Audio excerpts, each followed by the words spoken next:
కాంగ్రెస్ ప్రభుత్వంపై మాజీ మంత్రి జగదీష్ రెడ్డి ఫైర్ అయ్యారు. తెలంగాణలో నిధులు ఢిల్లీకి, నీళ్లు ఆంధ్రకు అన్నట్టుందని మాజీ మంత్రి జగదీష్ రెడ్డి ఆరోపించారు. ఎన్నికలప్పుడు కేసీఆర్ చెప్పిన హెచ్చరికలు ఒక్కొక్కటిగా నిజమవుతున్నాయని అన్నారు.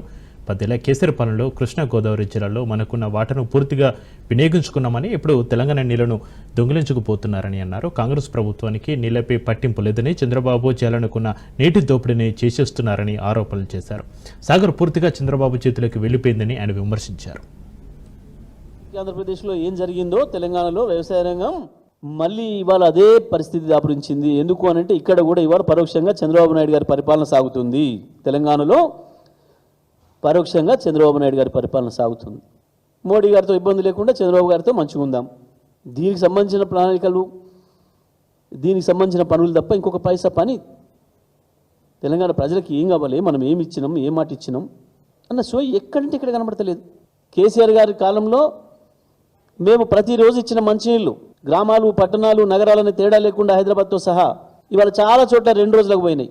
రోజు తప్పించి రోజుకు 2 రోజులకు ఒకసారి అన్నది మొదలైంది. మళ్ళీ పాతకాలంలో పరిస్థితులు మళ్ళీ తీసుకొస్తున్నారు.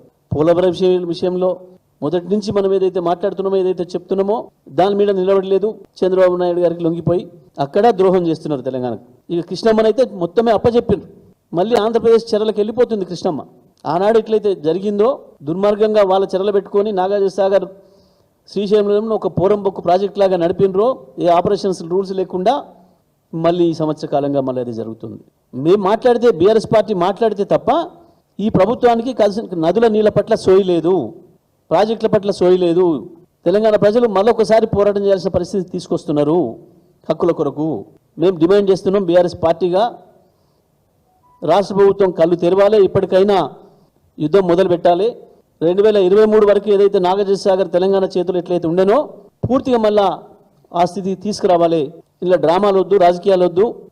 వాటాలు తేల్చేంత వరకు పూర్తి స్థాయిలో నాగార్జున సాగర్ పైన మన కంట్రోల్ ఉండేటట్టుగా కొట్టాడాలని చెప్పి మేము డిమాండ్ చేస్తూ ఉన్నాం. తెలంగాణ ప్రజానికానికి, తెలంగాణ రైతాంగానికి అందరూ కూడా విజ్ఞప్తి చేస్తూ ఉన్నాం. వీళ్ళ రాజకీయ అవసరాల కొరకు, వీళ్ళ రాజకీయ పైరుల కొరకు చంద్రబాబు లొంగిపోయి ఏ రకంగా కృష్ణా గోదావరి నదుల నీళ్లను వాళ్ళకి అప్పచెప్తుందో ఇంతకు మించిన ఉదాహరణ ఏది అక్కర లేదు.